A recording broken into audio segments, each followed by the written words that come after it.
પહેલી કેસેટ પૂરી થઈ ગઈ છે આગળ ખબર નહીં કેટલી કેવું તારું શું કેવું હવે કિસકો લીકો કે મારે પહેલાંની હકીકત કહું કે પહેલાં અમે નાના હતા ને ત્યારે પછી welcome back to my YouTube channel નવા બ્લોગમાં મોસ્ટ વેલકમ છે અને બ્લોગની શરૂઆત કરી નાખી છે સાંજે 6 વાગ્યાથી કેમ કે આજે ગામડે જવું છે અને આપણે પહેલાં સ્કૂલમાં ભણતા ત્યારે નાના હતા ત્યારે ગામડે જતા મામાના ઘરે વેકેશન કરવા અત્યારે ગામડે જવું છે તો વ્લોગની શરૂઆત કરી નાખી છે મસ્ત વ્લોગ આવશે ગામડેથી મસ્ત અને સાંજ પણ પડી ગઈ છે તમે જુઓ મસ્ત સનસેટ થઈ ગયો છે સાંજ પડી ગઈ છે અને અત્યારે જવું છે ગામડે કિરણ ને વિશાલની તો ગામડે જતા રહેશે પણ હું મમ્મી બાકી છે તો હું મમ્મી જઈએ છીએ ગામડે અને ગામડે મસ્ત મસ્ત લોકેશન છે અને મસ્ત બ્લોગ બનાવીશ એટલે બને રહેજો મારા બ્લોગમાં ત્યાં લગી બધાને ફરી મળીએ મારા મમ્મીને ઘરે જવાની કેટલી ઉતાવળ છો ફરી બે ઠેલા લઈને આવે ખાવાનું ગોતો તેરી અમારે કુલી તો મૂક્યા બધું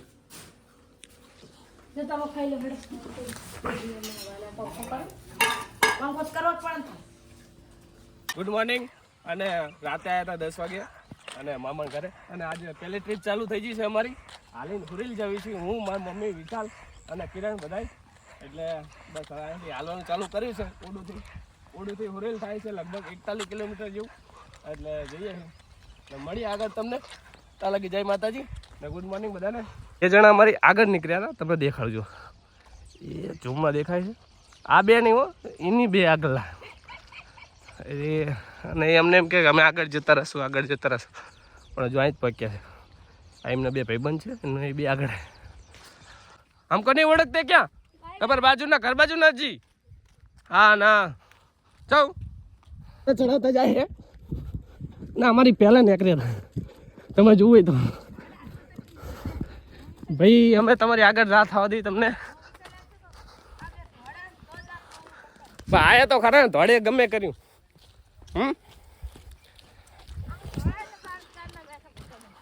લે અમે ચાંદના તમને જો 1 કિલોમીટર લાગે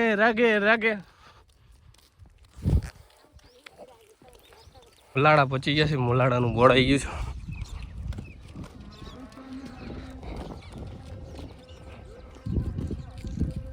મરચા લઈ લો મરચા હવે કિસકો લીકો કે મારે નાખી છે ભાઈ તો સાઈડમાં મૂકી દઈએ આપણું સાઈડમાં પહોંચાડી દઈએ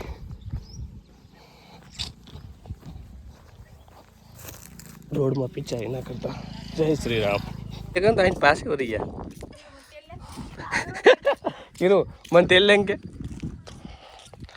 ચલો ભાઈ આ પહેલી કેસેટ પૂરી થઈ ગઈ છે આગળ ખબર નહીં કેટલી કેસેટ પૂરી થાય એક તો પૂરી થઈ ગઈ કેરું તારું શું કેવું હે કેરું તું થાકી ગયા નહીં અગવાડા અને મુલાડા વચ્ચે આ હનુમાન દાદાનું મંદિર છે આજે શનિવાર છે તો દાદાના મસ્ત દર્શને થઈ ગયા દાદાનું મંદિર છે જય હનુમાન દાદા દાદાના દર્શન કરે તો તમને અંદરથી જય બજરંગબલી દાદાના મસ્ત દર્શન કરી લીધા છે દાદાના દર્શન કરીને સીધા નીકળ્યા છે અહીંથી મુલાડાથી તો આવ્યા પણ હવે અહીંથી નગવાડા સીધું બસ 1-2 કિલોમીટર છે મસ્ત દાદાના દર્શન થઈ ગયા ચા પાણી કર્યા અને હવે અહીંથી સીધા જઈએ છીએ બધા નગવાડા પહોંચીને પછી સીધા સુરેલ ગામડાની ફિલિંગ જો ખાલી જો ગામડામાં પાણી વહે છે જો ધોરિયામાં ગામડું છે ભાઈ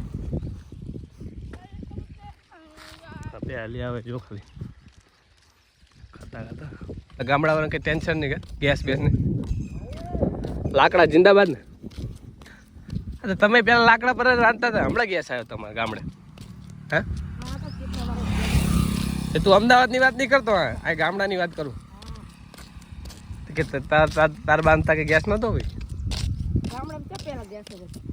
હા તો મોદી સાહેબ હમણાં 1-1.5 વર્ષ નાલ્યા ને હવે ગેસ હા ગામડાવાળાને ટેન્શન ના હોય લાકડા જિંદાબાદ સારી વારી જ્યારે હું નાનો હતો ને જ્યારે રવિવારે રજા હોય ત્યારે રવિવારના દિવસે સાંઠિયું વેણવા જતા કારણ કે આપણે એરંડાના બોમચા અને જે સાંઠિયું જે આવે ને કપાસની એ ભેગી કરવા જતા ખેતરમાં આખો દિવસ ભેગી કરવાની અને પછી ખેતરની અંદર સળગાવવાની ભાઈ 25 રૂપિયામાં એટલું જ આપતા ને અત્યારે 100 ને 200 રૂપિયા દાડી છે તો લોકો મજૂર મળે નહીં થોડું જોઈને વાહન ચલાવો ભાઈ આ બીજી ખિસકોલી મેં જોઈ છે ભાઈ. આને તો બહુ ફોદા કાઢી નાખ્યા છે, કારણ કે પેલી ખિસકોલી હતી એ પણ વચ્ચે મારે નાખી કહું કે ઓ યાર જુઓ યાર, થોડું ધ્યાન રાખો યાર. જય શ્રી રામ, જય શ્રી રામ. અને ચલાવવામાં થોડું ધ્યાન આપો ભાઈ, કારણ કે આ બીજી ખિસકોલી મરી ગયેલી વચ્ચે રસ્તામાં પડી હતી, એને પણ દાટી જ દી. પણ થોડું સાધન ચલાવવામાં ધ્યાન રાખો. ઝંઝવાડાવાળા રોડ ઉપર ચડી ગયા છે. ધામા, ઝંઝવાડા અને વસરાજપુરા તો આપણે જ્યાં નથી એક વાર, પણ ધામા તો ગયેલા છું. ધામાનો બ્લોગ પણ આપણો મસ્ત વાયરલ થયો હતો ને મસ્ત કરતા તમને ધામાના પણ મા શક્તિમાના દર્શન કરાવ્યું છે.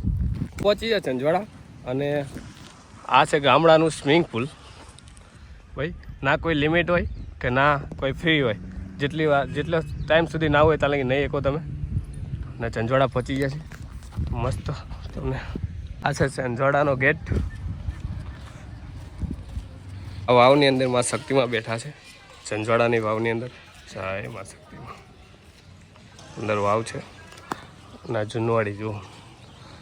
જય શક્તિમાં. ધામાના ગેટે પહોંચી ગયા છે ને મા શક્તિમાના મસ્ત દર્શન કરી લઈશું, કારણ કે ધામા પહોંચી ગયા છે 5-6 કલાક ચાલીને. જય મા શક્તિ. ધામા પહોંચી ગયા, મા શક્તિમાના દર્શન કરાવી દઉં તમને. જય મા શક્તિમાં. કરી આવો તો આ શક્તિમાનું મસ્ત રહેવા માટે અને જમવા માટેનું ખૂબ ઉત્તમ સુવિધા છે. તો જમવા માટે અને રહેવા માટે શક્તિ ભવન છે મસ્ત. શક્તિ ભવનમાં પ્રસાદ લઈ લો, પ્રસાદ લઈને અહીંયાથી સીધા જઈશું સુરેલ. ફાઇનલી 6:30 પહોંચી ગયા હુરેલના. પછી કેસેટો બધી પતી ગઈ, 6 વાગે પહોંચી ગયા હુરેલની અંદર.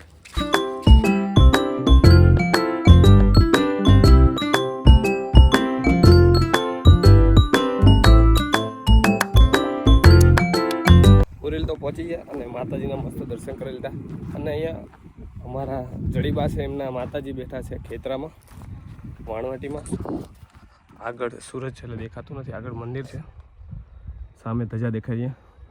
એટલે એ દર્શન કરી સીધા હવે પછી જશું ઘરે.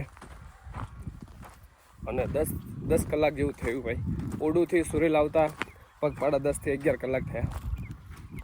મસ્ત દર્શન કરી લીધા છે માતાજીના. ટેફા એટલા છે ને ભાઈ, ચાલવાનું. જો ટેફાની અંદર જવાનું છે. મમ્મી ટીનામાં તો દિવાળીના 2 તહેવારના દિવસે રોજ સવારે વહેલા 6 વાગે આવે અને 9 વાગે 10 વાગે તો ઉડું આવતા રહે દર્શન કરીને વાણવટીમાં. દિવાળી આવવાનું 2 તહેવારના દિવસે સવારે વહેલા આવી જવાનું.